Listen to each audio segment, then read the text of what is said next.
কষতে কষতে দুর্গন্ধ ছুটলেও ইলিশ মাছ যতবার তেল দিয়ে ভাজা হয় ততই মজা লাগবে। তোমার মরণ হয়ে গেল, বাজারে 1000 টাকা দামে বিক্রি করাবো আমি আল্লাহ।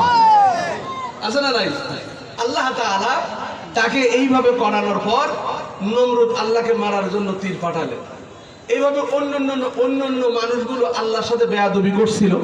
তা নমরুদকে কি করছিল? নাকের ভিতরে মশা ঢুকায় আল্লাহ মারছিল।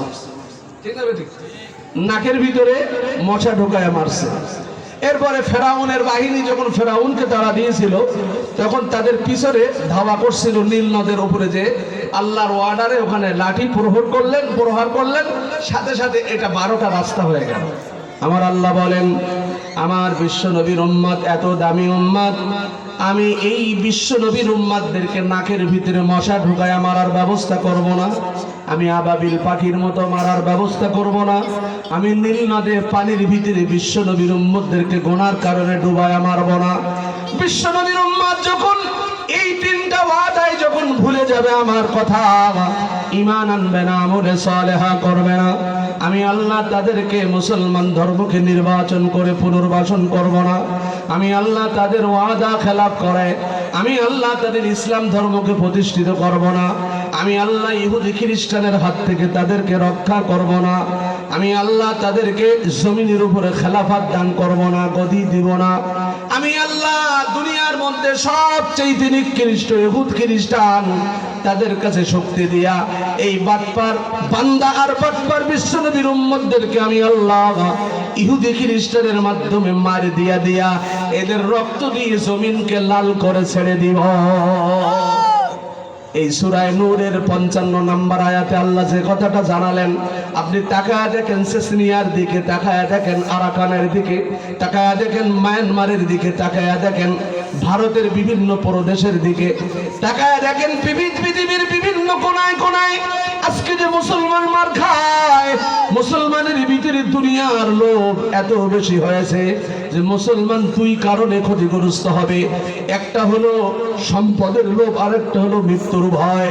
এই সম্পদের লোভ আর মৃত্যুর ভয় যখন মুসলমানদেরকে গ্রাস করবে, এই মুসলমান তখন দুর্বল হয়ে যাবে। তাদের ঈমানে কোনো কাজে আসবে না, তাদের আমলে কোনো কাজে আসবে না। তারা দোয়া করলে আমি আল্লাহ দোয়া কবুল করব না। তারা শত্রুর মোকাবেলায় আমার কাছে প্রার্থনা করলে কবুল করব না।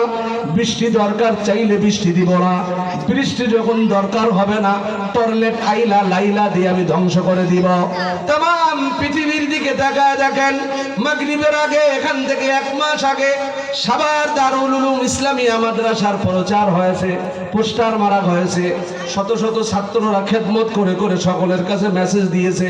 মুহতামিম সাহেব হুজুর, মুফতি আমিনুল ইসলাম কাসিমি সকলের কাছে মেসেজ দিয়েছেন, প্রত্যেক বছর আমার মাদ্রাসায় যে মাহফিল হয় আপনারা সবাই কোরআনের এই আলোচনার মধ্যে আসবেন।